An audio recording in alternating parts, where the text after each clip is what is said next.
Paldies vēstnieku kungam un iepriekšējiem runātājiem. Ieteikšu sevi.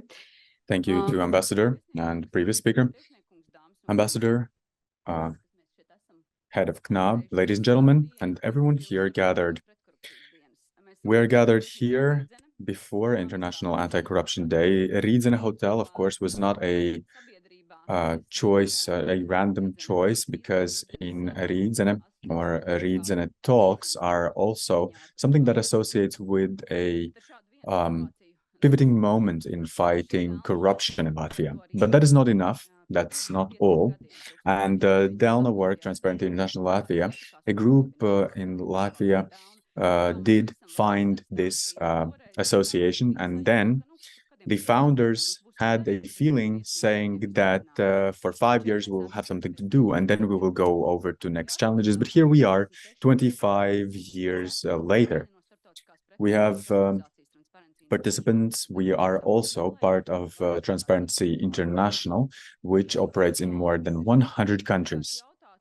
And I would like to ask and also reply to what previous speakers did highlight, is that why it is important to have a strong civic society in such organization and organization like Delna and Transparency International in the world. Because active community is a contribution in fighting corruption, a significant one.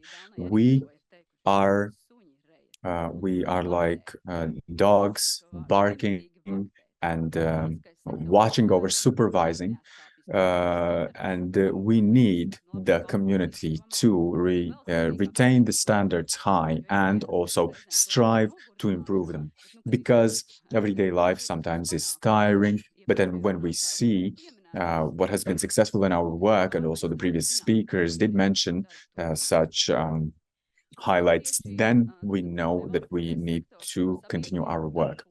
And so non-governmental sector, public sector, law enforcement institutions, various state institutions are the ones to take up the main role, not to allow for corruption to go through and to also impose penalties. And that is what we are going to talk about in the first discussion. And the third player is private sector. Several years ago in Delna, my colleagues and various partners told me that there are no companies in Latvia that are ready to say we are against corruption, even pronouncing the word corruption. But during the last years, the situation has changed. And in the second discussion, we are going to hear that the representatives of private sector are going to be sitting at one table and talking about what fighting corruption in private sector means. The data shows, as you know, for example, Corruption Awareness Index, Corruption Perception Index, is that private sector needs to take the initiative in their hands of fighting, and private sector, Delna also says this, and Delna has initiated the initiative Zero Tolerance against Corruption, and we do also seek partners who are ready to pronounce it loud and publicly. And so all the sectors and NGOs need to actively cooperate. This day needs to set an example where we sit at one table and 300 participants online, and we do talk about how we can do it better. And why today? And why these questions? I will be searching for one answer to a question: how each of us, how any organization, how any participants can do, what we can do for us to meet in 10 years' time and not to be talking about the same issues that are there and topical today. It is important for us to be goal-oriented and start this path for in 10 years, and maybe even in a year, we are able to say that we do continue and we develop even more the initiated changes and for the index to be different. Corruption as national and global threat. Well, that is exactly the same title as last year, but we decided that we will not change it, because this is actually what is the most important. A year ago in this very same event, I said, and let me quote, I said, now, meaning also now, the democracy tries to strengthen their positions and and mitigate the mistakes which we have made.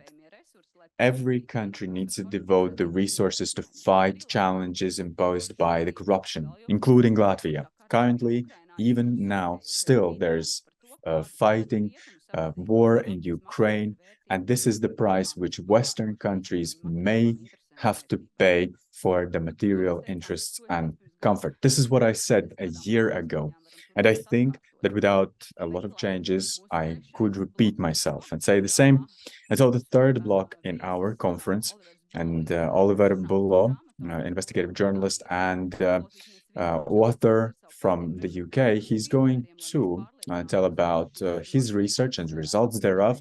And so we will then, this will clarify for us that this is not only some kind of theory I am talking about.